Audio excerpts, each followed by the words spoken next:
bisa saya sudah mengatakan bahwa pesta keluarga kudus adalah kesempatan bagi kita untuk merefleksikan kembali hidup keluarga kita masing-masing.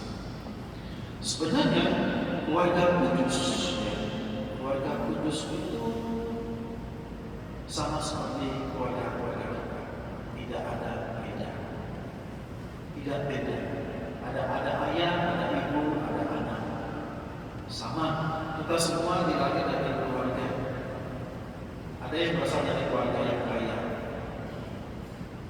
ada yang berasal dari keluarga yang sederhana, ada yang berasal dari keluarga di bawah sederhana.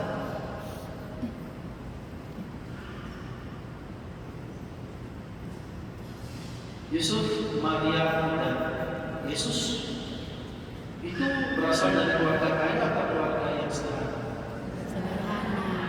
Bagaimana kita tahu dia berasal dari keluarga sederhana? Ayo, kalian kok tahu kan? Terus dari mana tahunya dia berasal dari keluarga sederhana? Tukang kayu pada waktu itu bukan orang yang ecek-ecek, bukan orang yang tabal-tabal. Ya kan? Yesus lahir di kandang, ya pada waktu itu memang tidak ada masalah. Kan ditolak kan? Bukan karena tidak bisa bayar, tidak ada. Terus bagaimana kita tahu bahwa dia miskin? Miskin sudah ada. Oke lah, tadi tukang kayu. Terus yang kedua, ingat waktu Yesus pergi, Maria, Yusuf dan Yesus pergi ke bait Allah. Apa yang mereka persembahkan? Burung terkukur. Burung terkukur. Kan orang bisa mempersembahkan burung terkukur atau apa? Domba atau kambing kan? Burung terkukur lebih murah daripada kambing atau domba. Kita bisa lihat kalau dia punya uang untuk itu. Yosef dan Maria itu orang kaya, dia pasti akan mempersembahkan kambing atau domba. Tapi yang dipersembahkan itu adalah burung terkukur.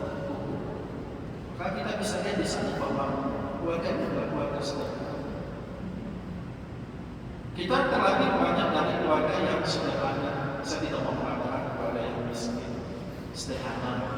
Tapi mungkin ada yang di bawah sederhana. Teman-teman itu yang pertama. Terus yang kedua adalah Maria, Yosef, dan Yusuf itu juga mempunyai persoalan hidup yang sama dengan kita. Pertama, tadi waktu Maria melahirkan tidak ada tempat kan, ditolak kan? Mereka sulit mencari tempat. Terus yang kedua setelah lahir, Yesus ditaruh di mana? Di palungan, tidak ada tempat tidur.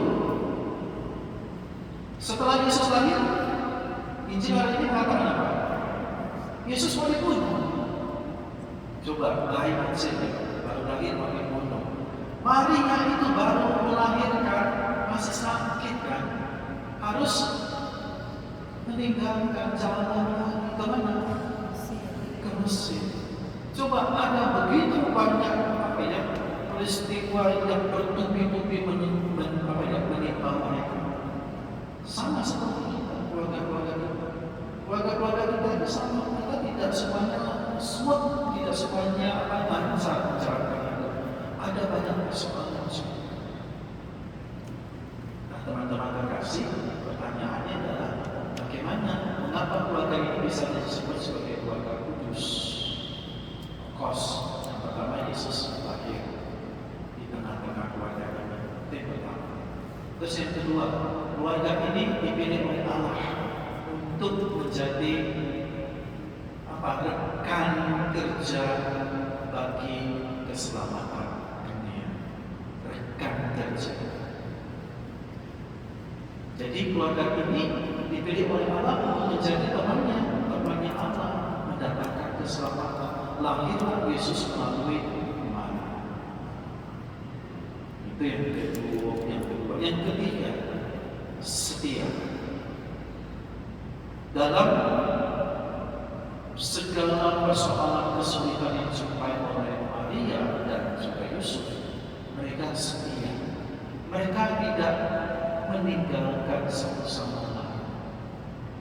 Bahkan kalau kita lihat bagaimana Maria itu setia kepada anaknya Yesus sampai di kayu salib, di bawah kayu salib. Setia itu kuncinya. Kuncinya adalah setia dan kasih. Karena kasih dan setia itulah Allah itu sendiri datang di tengah-tengah kita. Allah menunjukkan kesetiaannya kepada manusia. Allah menunjukkan kasihnya kepada manusia datang di tengah-tengah kita. Bahkan Dia mengorbankan dirinya untuk kita. Setia. Nah, dalam hidup berkeluarga kita juga dituntut untuk setia. Setia itu menuntut yang namanya pengorbanan. Keluarga-keluarga kita itu kan terdiri dari orang-orang yang berbeda.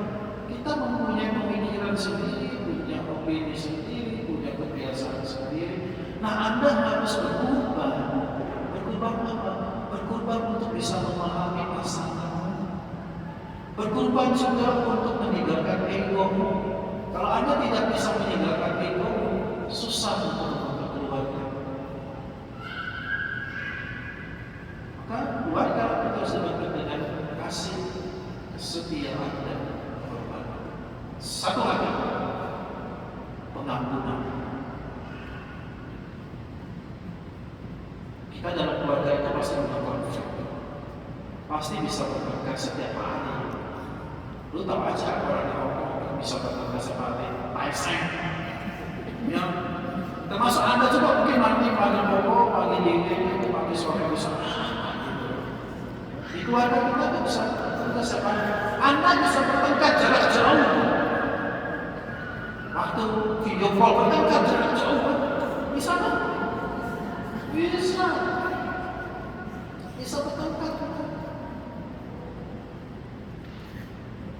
Nah, setelah bertengkar, yang paling penting itu apa? Mengampuni. Normal kalau kita bertengkar dalam keluarga. Tidak ada yang keluarga yang tidak bertengkar. Mungkin bentuknya beda. Ada orang yang bertengkar itu tidak dengan kata-kata kasar. Ya, ada orang yang bertengkar itu dengan kata-kata kasar. Kebun binatang luas semua anjing. Kan orang di Indonesia itu sekarang orang muda bilang anjing, benar nggak? Lihat aja di media sosial. Kok dengan mudahnya orang mengatakan kata anjing. Enak sih ya. Enak ya? Jadi ada orang yang bertengkar dengan cara yang ilegal, ya kan? Mereka itu bertengkar duduk bersama ngomong. Nah, itu cara ilegal. Bukan langsung bertengkar dengan kata-kata kasar. Nah, bagaimana kita bisa bertengkar dengan cara ilegal itu yang harus kita pelajari. Bertengkar mereka, tapi duduk. Tidak ada piring terbang. Duduk aja mereka ngobrol, keluar segala pengakuan. Nah, yang paling penting setelah itu adalah mengampuni. Saya pikir mengampuni itu adalah obat penyakit rumah tangga kita. Rumah tangga kita ada banyak penyakit. Nah, kalau kita bisa mengampuni, itu obatnya. Untuk bisa untuk bisa menyembuhkan kembali hubungan kita yang retak, untuk bisa menyambung kembali hubungan kita yang sudah mungkin agak menjauh. Sama seperti Yesus, sama seperti Allah. Hubungan kita dengan Allah itu rusak, retak. Tetapi Allah mau mengampuni kita, maka hubungan kita itu diperbaharui lagi. Coba Allah kalau tidak mengampuni kita, habis kita dalam sekejap mata, beres, hilang, dan kita tidak bisa masuk ke dalam surga. Kita akan selama-lamanya di neraka. Jadi mengampuni. Maka mari kita menjadi seperti Allah, bukan menjadi Allah, seperti Allah mampu mengampuni setiap orang. Amin. Sekarang nih saya punya permintaan satu aja, sangat mudah. Kepada teman-temanmu di sebelah kiri dan sebelah kananmu, kamu bisa berpelukan, bisa tepuk tangan dan sambil, oke, bukan begitu. Ini namanya menggandengkan tangan. Ya, belum.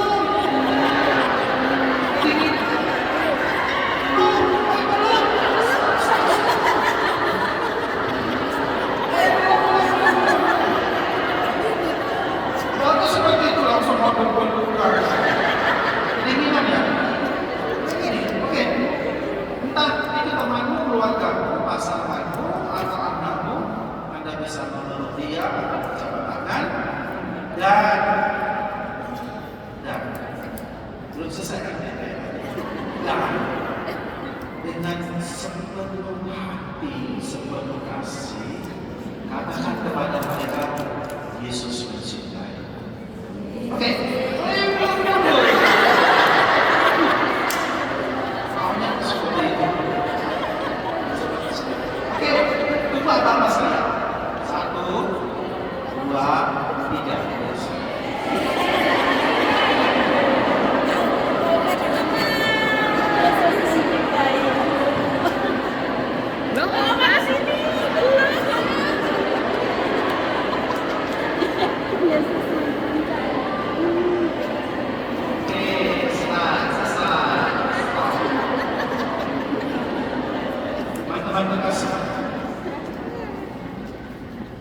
Ketika Anda bertengkar, ketika Anda konflik, Anda duduk bersama, minta maaf, dan yang lain harus mengampuni, dan katakan sambil diulang, Yesus mengasihi, Yesus mencintai.